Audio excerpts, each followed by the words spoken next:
You know that saying, you are the people you surround yourself with? Just as some of our teachers say, the first graduating class embodies the strongest bond, and though we've struggled through many things together, we accomplished twice as much.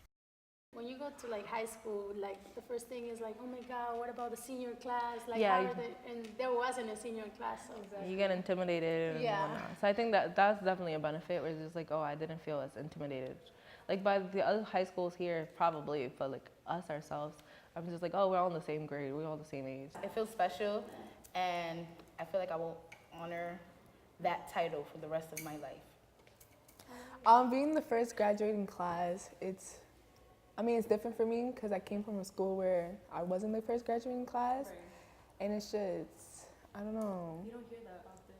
No, I left the impact because, we set the stone for everything else. So, yeah. Located in the northwestern part of the Bronx, Bronx Collaborative High School's history began in the year 2013 on the third floor inside of DeWitt Clinton's campus. They proved me to do it in December, like Christmas time of 2012, but there was a whole distance between, even though they started prepping me after that, it wasn't until March, April, where the city official panel approved and created Bronx Collaborative as a for sure thing in a specific location. So in that period of time, I had to continue to sell the premise of the school with no official opening approval, a pending approval. We had to literally refer to ourselves as proposed new school leaders. And our schools didn't have a name.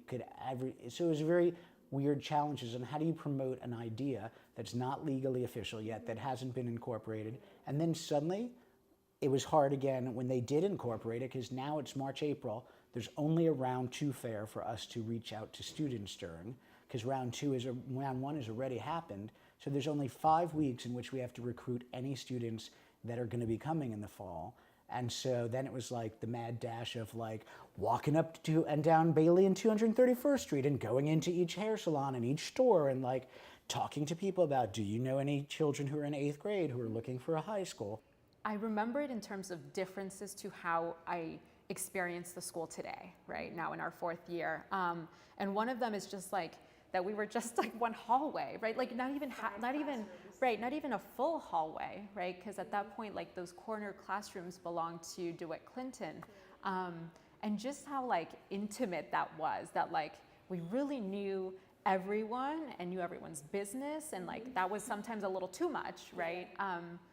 But that it really had a really strong sense of family. But just because Bronx Collaborative hasn't been around for long, definitely does not mean that they haven't created their own unique history and legacy. What do you guys remember about the trips, like Ramapo? Ramapo was intense. Ramapo was an intense trip. Why was it intense? A lot happened on that trip. Ramapo changed my life. A lot of bonding, a lot of chaos. A lot of What about the DC trip?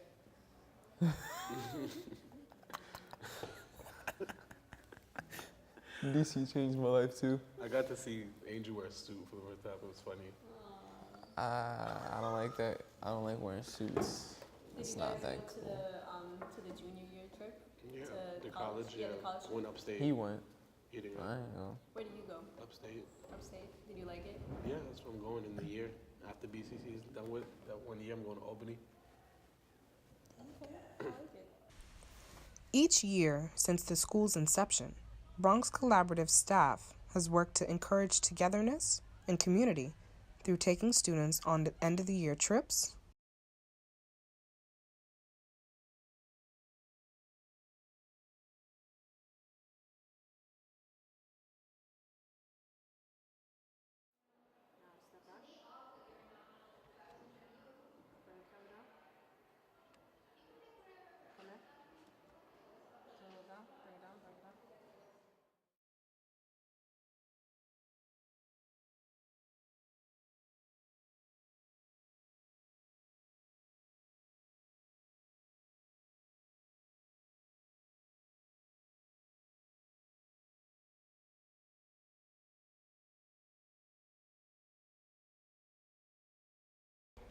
putting on talent shows at their weekly town hall meetings,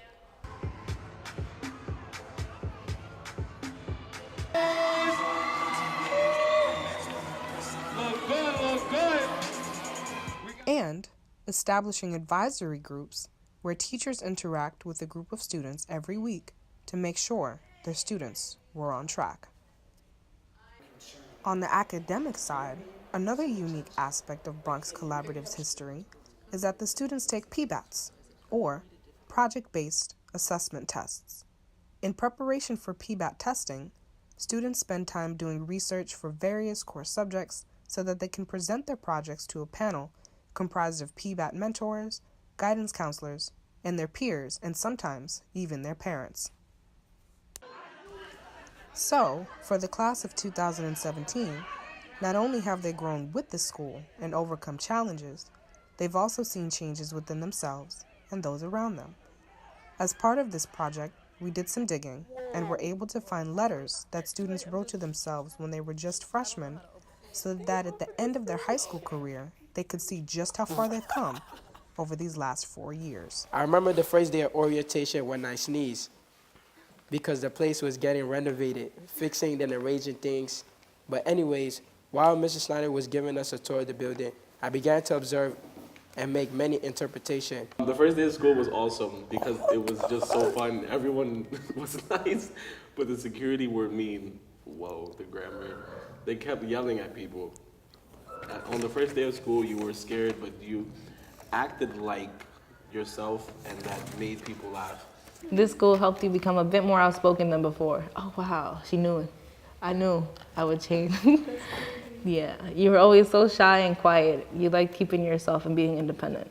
I guess you have to thank Mr. Schneider for accepting you to a school that you didn't want to go at first, but reluctantly did because you needed to start new. Well, you can stop wondering because now you're leaving these teachers behind and moving on in life. You're going to college. What college am I going to? Do I continue my dream as a family lawyer and go to Harvard University, psych? Or do I choose another college? So many questions I wish to know, but I find out in 3 years. I did not eat the pizza because I did not feel hungry at all, because I was excited. Later, it was time to go home, and my dad bought me and my brother Kennedy's, cheese fries and a hamburger, and I had a great day and was happy to be in school. Sincerely, twin number 2. Wow. Don't do that. Woo. Oh, I'm not letting her stop. God. So Jabria, when you get this letter, I hope life treats you good. You're happy with who you are, and you still, I love you, Jabria. and you still, no matter who told you to change or who is changing you, I know me, and I know I can do anything I set my mind to. Enjoy college, and see you in the future. And in addition to getting up close and personal with the students, we also asked a few teachers to express any thoughts and feelings they had about the first graduating class. So I want you to close your eyes for 2 seconds. I want you to imagine the first graduating class of Bronx Collaborative walking down the aisle, graduating. And then I want you to imagine the next year walking down the hallways and not seeing any of the first graduating class. Now I want you to open your eyes. How do you feel about the students leaving? Oh my gosh. So I think in equal measure, sad and excited, because sad, like where is Casey? Where, what? You guys definitely leave holes behind in your absence, but then excited to hear from you and say, well, she's working at such and such TV station, or she's interning at the UN, or she's studying diplomacy, or whatever you and your classmates go through. It's going to be difficult. I mean, it's difficult now. It's difficult now because I watch you all, and I know that every day, every week that passes is we get closer to you leaving us. And, you know, I'm going to miss a lot of things. And yes, there will be another freshman class that comes in. This being the first is special. But also, you as people are special also. I'm going to miss the way you guys laugh. I'm going to miss your jokes. I'm going to miss your sense of style. I sure hope those ninth graders next year are so good because it can get my mind out of it or something, but yeah. What's keeping me together is hope that you all will succeed in life and that you will come back. Like, Mr. A, look at me, this is what I'm doing now, this is what I'm changing, or I'm protesting, or I'm working at this company, or I'm, you know, that's what I hope for. It's going to be bittersweet. I've worked with you guys for 2 solid years, which is really a treat. Most teachers, you know, get you for a semester, maybe 2, but I've been with you for 2 years, and that has been really, really special. I feel like I think about you guys when I'm home. I think about you at night. I hope that, you know, you will come back and visit, like that this is not the end.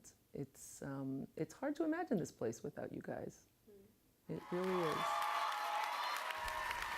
From 2013 up until the year 2017, the students of Bronx Collaborative High School have transformed from curious freshmen to mature young adults, essentially ready to solve a problem and change the world. They came to Bronx Collaborative full of hope and faith, not knowing what the future would bring them, but ended up leaving behind a legacy, history, traditions, and making lifelong connections that will be remembered for years to come. Grab the tassel that you currently wear on your left and move it to the right to symbolize being a graduate of Bronx.